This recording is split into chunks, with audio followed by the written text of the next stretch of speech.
you want. Introduces my guests, Paula Wagner, good morning. Good morning. And Aimie Atkinson, hello. Hello. How are you both? Great. Being here right now, fantastic. Yeah, fantastic. In the moment.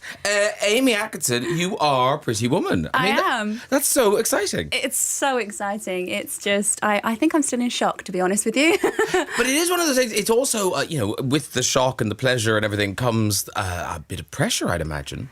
I guess so, because it's such an iconic role. But I guess when I got the part, I thought, right, okay, Julia Roberts is an absolute legend. You know, she's so charming in the movie. I'm just going to do my own take. I'm going to be me. And hopefully, I hope the audiences will, respond to that. That was my plan. Because, Paula, for you weren't involved in the original movie. No, I wasn't. No. So, I loved it. We all did, yeah. So how did you get involved in bringing it to Broadway? It's a long, circuitous route to get to Broadway. I think it's been about almost a 7-year journey. Wow. And I had known Gary Marshall for years. And he wrote the original. Well, J.F. Lawton wrote the original. The original was called 3000. And then it became Pretty Woman. It's such a story. And I'd known Gary Marshall. Actually, my husband managed and represented him for 20 years. Oh, wow. As an agent. I had been an agent before I became a producer.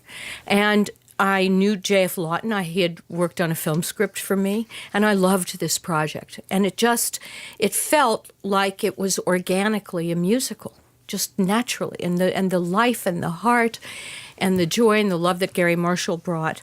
And we worked with Gary Marshall and J.F. Lawton for a number of years to get the book. And here we are with this amazing young woman who's going to be playing our Vivian. And she is going to be fantastic. I can tell you that. And now I saw it on Broadway with Samantha Barks, who I knew from an Android Weber reality show that I hosted. And now, is it the same as what I saw on Broadway, or are you making changes? How does that work? Well, it's the same in that what we're bringing is the movie. We're bringing the best, most iconic aspects of the film, but we're doing some very new things here for the West End. Oh, yes. That are you'll be seeing it first. Oh, yes. Yeah. See what happens. And well, you'll see. There's a few surprises, aren't there? And Aimie is doing, I think, some really lovely touches of her own because she's a fantastic actress and singer and performer. And so I think it will have the same feel. It's Jerry Mitchell's creation in terms of he's a two-time Tony Award-winning director. Two times. We have to say that,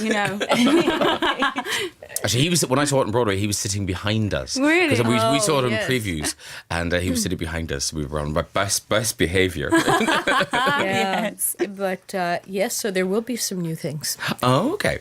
And in terms of the music, now, obviously, everyone knows the song Pretty Woman, but the rest of the songs, they're all new. It's not a jukebox musical. No, it's Bryan Adams and Jim Vallance. So they wrote the music, and it's classic Bryan Adams, really, isn't it? You can, as soon as you hear it, it's 80s power ballads, really uplifting music, and an absolute joy to sing. Like, I'm completely over the moon. It's amazing. Because what is your background? Are you a musical theatre person? Are you a pop person? I'm a bit of both, really. I love pop music. I was in a girl band and all that sort of stuff, but theatre is my kind of love, my heart. So I'm kind of a bit of both. Okay. So this is perfect, And how did Bryan Adams get involved? Was that you? Well, yes. It's I see theater as a collaborative art form, which it is. Yeah. And Bryan it's interesting, Jerry Mitchell always wanted to do this as a musical. And so we met Jerry Mitchell first, and he said, look, I want an original score that's specific to this production. And Bryan Adams, lo and behold, had always wanted to do this.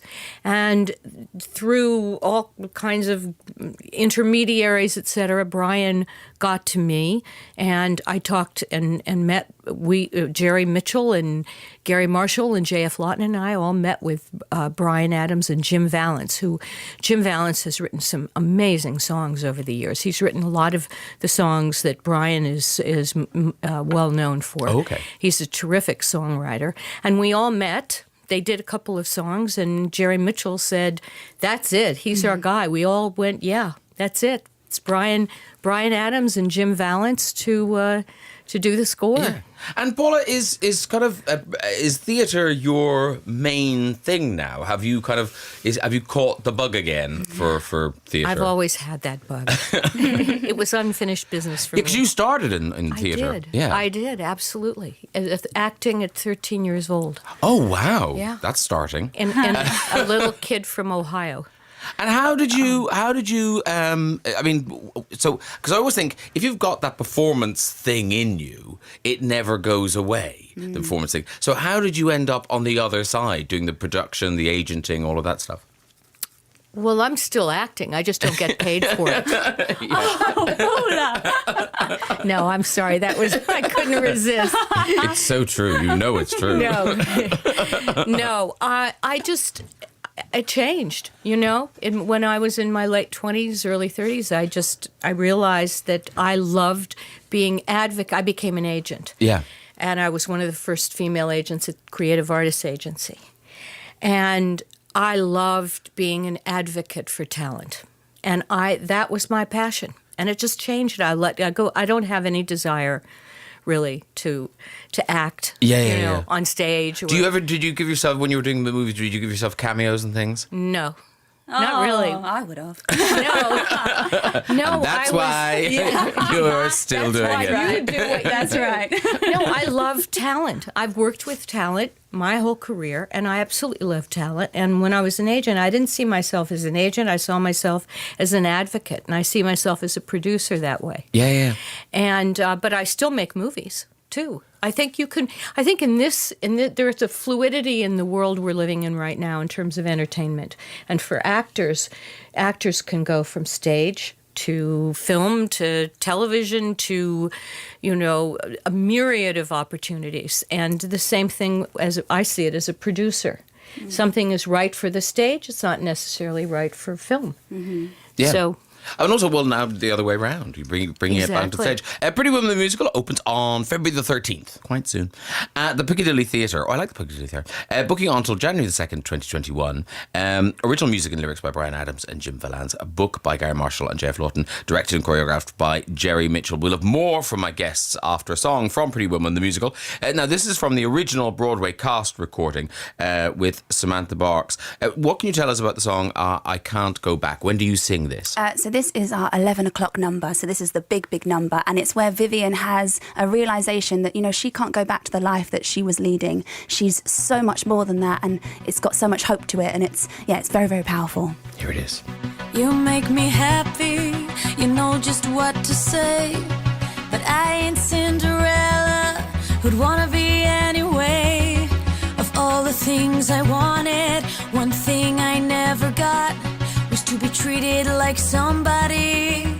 Just to have one shot, I can't go back. No, I can't go back. But now you got me thinking about working on a dream.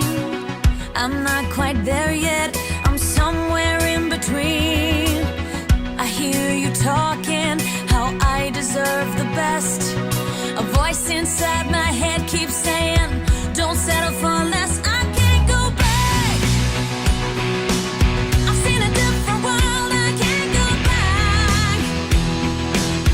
I'm a different girl, I can't go back to who I was before. I can't go back. I always wanted more. I have regrets, but I can't change the past. I want the real thing.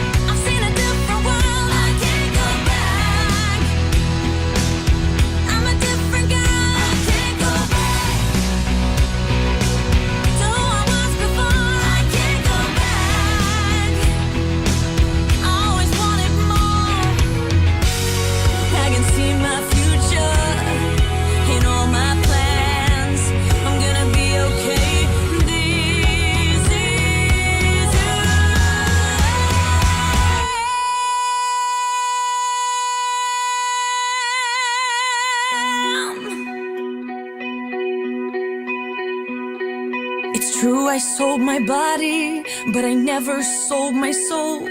I've learned I don't need anyone, it's me who's in control. They can take away my innocence, but they can't erase my pride. I've seen a better life, I've seen the other side. I can't go back. I've seen a different world, I can't go back. I'm a different girl, I can't go back.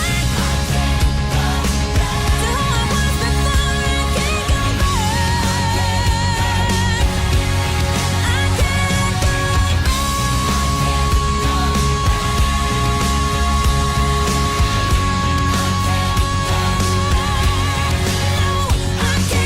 go As featured in the stage musical version of Pretty Woman, my guests are Paula Wagner and Aimie Atkinson. Aimie plays Vivian, the Julia Roberts part. Now, actually, we've got some listeners' questions. We'll get to them in a second.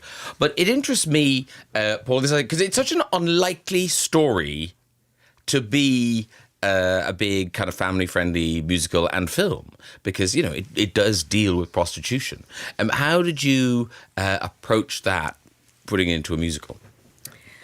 This is a love story, and it's a classic love story. It has a fairy tale-like quality to it, and she's really a young woman who has never given up herself. She owns herself, and she has this wonderful, effusive way of living in the moment and being who she is totally, which is a quality that everyone envies.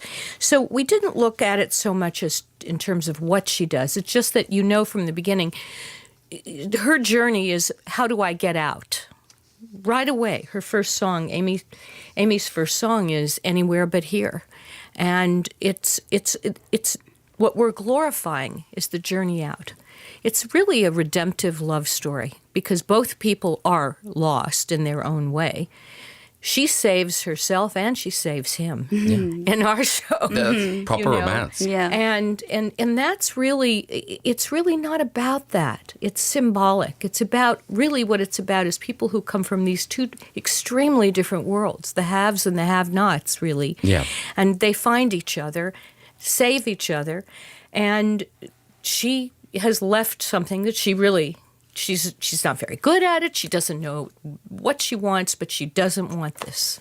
And now, Aimie, people have been in touch with some questions. Chris in County Durham wants to know, where were you? How did you celebrate when you heard you'd landed the role of Vivian? Because presumably this was like one of those parts that a lot of people were up for. Yes. I was in the airport going to New York, and I got the phone call, and I didn't even have that moment. You know where you see that moment, people are screaming and, you know, it's all crazy. I was honestly just in shock. I still can't believe it. I was overwhelmed. And but it was wonderful because I was going to New York, and then Paula was in New York, and we ended up meeting in New York and celebrating together. So it all really happened so magically. And did you see the show in New York? No, it wasn't on. It wasn't on when I was there, sadly. But I wish I had. But yeah, in a way, though, it's probably better that you didn't. It's Yes, it's true. quite nice that you're coming to it fresh. Yeah, very true. I think sometimes it's good to not see how it's been done before, so you can do your own kind of version of it. Actually, I wanted to ask you this, but Tina in Lincoln's asking, Paula, why did you name your production company Chestnut Ridge Productions? I know. It sounds it's funny. You know, it was almost arbitrary. I grew up on Chestnut Ridge Road. Okay. In Ohio, you know, and left Ohio. I was one of those girls. I really literally took a bus to New York when I was 16 years old to get a summer stock job. Oh, why Ohio? You know. So, but I have to say, when we looked at Amy's audition, and I have to compliment Jerry Mitchell. His instincts are so spot on with casts, and he saw her in 6, and that was it. And Jerry said, she's our Vivian. And I saw her audition, and I was over the moon. And I happened to be in New York. She happened to be in New York. So I said, we've got to meet. I have to meet this young woman. Yeah. Excellent. Well, and have you worked? You hadn't worked with Jerry Mitchell before. He'd just seen you in Six. No, he'd just come to see Six a lot of times. He was a big fan. And the first time I met him, I was just like, oh, hi, hello. I didn't know what to say. So now to be working with him really is just a dream come true. And can we just say, Radio 2 has played a part in your huge success? Yes. Because, Aimie, you, I have to say, I'm embarrassed to say, I didn't know this was a thing. But there's the Radio 2's Voice of Musical Theatre Award. So you won it. Yeah, that was the start for me. Everything started with Radio 2. Did you get something? Did you get a cup or something? I got a lot of money. We wonder where it was. Yeah, I got it. It started with the Voice of Musical Theatre, BBC Radio 2, and my life changed overnight. It was another one of those magical moments, and I feel like I'm having it again with Pretty Woman. So what happened? So where did you perform it? I really feel I'm off brand here. I really ought to know more about this. It was in Cardiff at the Millennium Centre. It was BBC Wales, and it was a BBC orchestra, and Elaine Page was there, and she judged it. Wow. It was amazing. It was a life-changing moment for me. Do we still do it? Oh, no, we No, don't. Oh, I see. Oh, I was the last one, guys, so I'm holding on to that title. I am the Voice of Musical Theatre. Yeah, Aimie closed it. Yes, oh dear. She shut it down. Oh, God. Here's a good question. Lily in Westchester. Paula, which film would you like to turn into a musical next? I do have a movie I'm working on. That's my next thing. Oh, yeah. So What's that?